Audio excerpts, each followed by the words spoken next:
Assalamu alaikum class 4. This is lecture number 25 of maths. We are solving the unit number 7. Today our topic number 2 is angle. Open the page number 103 of your book on which the topic angle started. What is the angle? Angle क्या है? किसी भी ये आपकी book के ऊपर जो है वो क्लॉक के मिनट एंड और एंड्स बने हुए हैं। इनके जितने भी टर्न हैं यानी 24 आवर में वो जितने टर्न लेते हैं उन सब को शो किया जाए। तो जो टर्न इनके दो और के दरमियान दो हैंड्स के दरमियान बन रहा है उसको हम एंगल कहते हैं। यानी एंगल जो है वो एक ऐसा फिगर है जो दो स्ट्रेट लाइन के एक एंड पर पॉइंट पर मिलने से बनता है। यानी एक कॉमन एंड पॉइंट पर जब टू लाइंस आपस में मिलती हैं या टू रेज जो हैं वो आपस में मिलती हैं तो जो टर्न उनके दरमियान बनता है उस कॉमन एंड पर उसको हम जो है वो एंगल कहते हैं। जब भी कभी टू स्ट्रेट लाइंस जो हैं वो किसी एक कॉमन एंड पर जब मिलेंगी तो वो एक उसके टर्न को हम एंगल कहेंगे। उनकी टर्न जो है वो कोई भी हो सकता है। इस फिगर को या इस शेप को हम एंगल कहते हैं।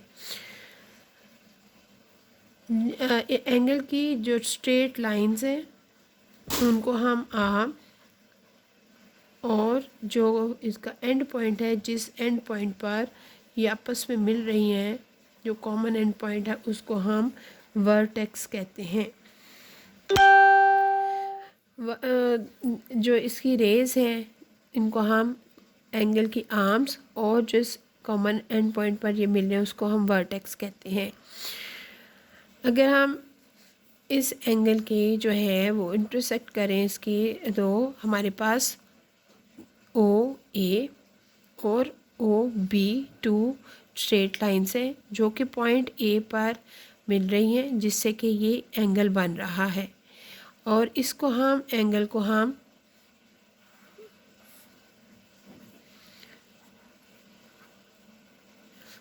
ए ओ बी और ओ जिस पर के एंगल बन रहा है जो सेंटर में आ रहा है उसके ऊपर छोटा सा एंगल का निशान लगाएंगे या फिर बी ओ ए एंगल कहेंगे। अगर इसकी एक लाइन ओ ए होगी और दूसरी ओ बी होगी, ये टू आर्म्स हैं, इनके ऊपर छोटी सी लाइन लगाकर हमें बताएंगे कि ये टू आर्म्स हैं और इसका वर्टेक्स जो है वो ओ पॉइंट होगा। और इसको हम एंगल को हम इस शेप से लिखने के लिए जो है वो यूज़ करते हैं। एंगल जब भी हम रिप्रेजेंट करेंगे तो उसके लिए सिंबल क्या यूज़ होगी, ये। और अब जब हमारे पास एंगल है ए ओ बी तो हम लिखेंगे एंगल ए ओ बी या फिर एंगल बी ओ ए। हम इसको इस तरफ से भी पढ़ सकते हैं और इस तरफ से भी पढ़ सकते हैं। ये एंगल को लिखने का और रिप्रेजेंट करने का तरीका है। एंगल जो है वो हमेशा मेजर किए जाते हैं डिग्री में। आपके जो मैथमेटिकल बॉक्स या ज्योमेट्री बॉक्स में ये हाफ सर्कल या सेमी सर्कल जो है शेप एक टूल है जिसको हम प्रोट्रैक्टर कहते हैं। ये एंगल को मेजर करने के लिए यूज़ होता है। ये प्रोट्रैक्टर जो है ये 180 डिग्रीज पर जो है उसको डिवाइड किया गया है। यानी छोटी छोटी जो लाइंस हैं ये डिग्रीज़ हैं जो कि एंगल्स की डिग्रीज़ हैं।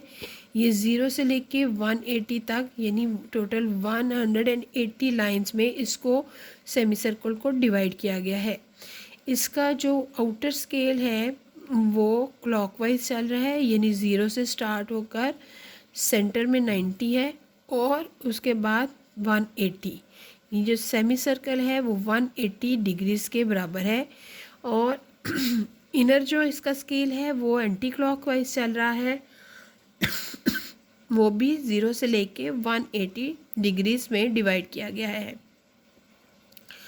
जब भी हम किसी भी एंगल को मेजर करते हैं तो हम इसके जो है प्रोटेक्टर को यूज़ करते हैं, या फिर एंगल ड्रॉ करना हो तो हम इसी को यूज़ करते हैं। इसको यूज़ करके एंगल्स को मेजर करने का तरीका ये है कि जब हमारे पास कोई भी एंगल हो,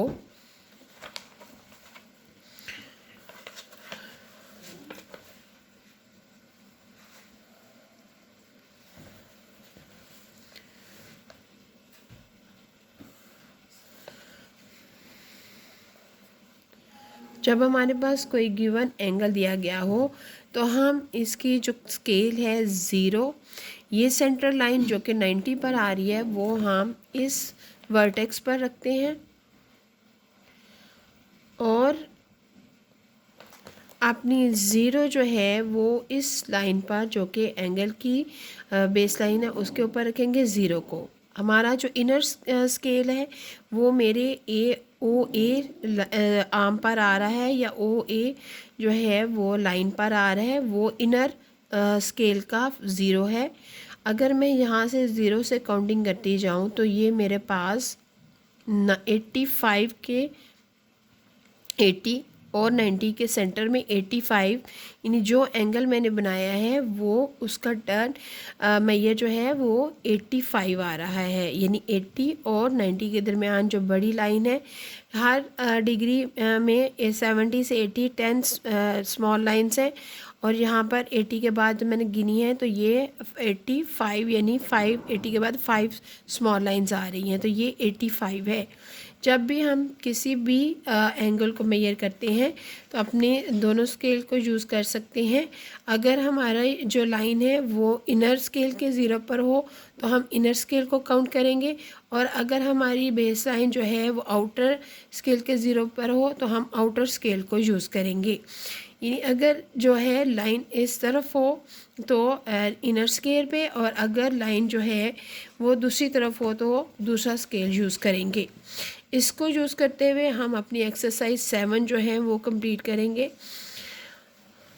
सबसे पहले हम इस प्रोटेक्टर को अपने एक्सरसाइज 7 के पार्ट ए के एंगल के बेस लाइन पर रखेंगे, और उसके वर्टेक्स पर जो सेंट्रल लाइन है वो रखेंगे, और अपना स्केल जो है इनर स्केल जो वो इस बेस लाइन पर, एंगल की इस बेस लाइन पर रखेंगे। मेरा इनर जो स्केल का 0 है वो इस लाइन पे है। इसको मैं जो है रीड करते हुए 0 10 20 30 40 एंड 50 जो एंगल की दूसरी आर्म है वो मेरे प्रोटेक्टर की 50 डिग्री के ऊपर आ रही है, तो इट्स मीन कि ये जो एंगल फर्स्ट एंगल है ये 50 डिग्री का है। अगर मैं बी जो है उसको मेजर करूं तो मैं अपना प्रोटेक्टर का जो सेंटर जो पॉइंट है जो कि ऊपर 90 की तरफ आ रहा है उसको मैं इसके वर्टेक्स पर रखूँगी। अब भी मेरा जो इनर स्केल का 0 है वो मेरी लाइन पर आ रहा है। मेरे इनर स्केल का 0 मेरे एंगल की बेस लाइन पर आ रहा है। इसको काउंट करते हुए 0 से 0 10 20 30 40 50 60 एंड 70, यानी दूसरी जो आर्म है मेरे एंगल की वो मेरे प्रोटेक्टर की 70 डिग्री पर आ रही है। इट्स मीन ये दूसरा जो एंगल मैंने एक्सरसाइज 7 का बी पार्ट है वो 70 का एंगल है। पार्ट सी को चेक करने के लिए मैं फिर अपनी जो है वो सेंटर पॉइंट जो कि 90 और 0 में आ रहा है तो उसको अपने एंगल के वर्टेक्स पर रखूँगी। अब मेरा जो है एंगल की बेस लाइन वो मेरे आउटर स्केल के 0 पर आ रही है, यानी अब मैं आउटर स्केल यूज़ करूँगी मेरी, क्योंकि एंगल की जो बेस लाइन है वो मेरे आउटर स्केल के 0 के ऊपर आ रही है। तो मैं यहाँ पर अपनी दूसरी लाइन को मेजर करने के लिए देखूँगी 0 10 एंड 20 एंगल की दूसरी जो आर्म है वो मेरे प्रोटेक्टर के 20 डिग्री पर आ रही है, तो ये जो एंगल है हमारा ये 20 डिग्री का है। पार्ट डी जो है उसको भी उसी तरह से मेजर करूँगी और सेंटर जो है वो वर्टेक्स पर रखूँगी। जो कॉमन पॉइंट, जो कॉमन एंड पॉइंट दोनों लाइंस के आर्म्स के दरमियान है, वो मेरे प्रोटेक्टर का सेंटर पॉइंट मैंने अपने एंगल के वर्टेक्स पर रखा और मेरा इनर स्केल का ज़ीरो मेरी लाइन के ऊपर आ रहा है। मैं इनर स्केल को काउंट करूँगी और अपनी जो है एंगल की दूसरी लाइन तक काउंट करूँगी। ज़ीरो से लेके मेरी एंगल जो है, एंगल की सेकंड लाइन वो 130 पर आ रही है, क्योंकि मैं इनर स्केल यूज़ कर रही हूँ। मेरे बेस लाइन पर इनर स्केल जो का ज़ीरो है, तो ज़ीरो से लेके 130 तक जो मेरा ये पार्ट डी का एंगल है वो 130 डिग्री है। इसी तरह आप बाकी सारे जो एंगल हैं वो मेजर करेंगे। इस और एंगल को ड्रॉ करना हम कल सीखेंगे एक्सरसाइज 8 के साथ। आज के लिए इस एक्सरसाइज को आप कंप्लीट करेंगे।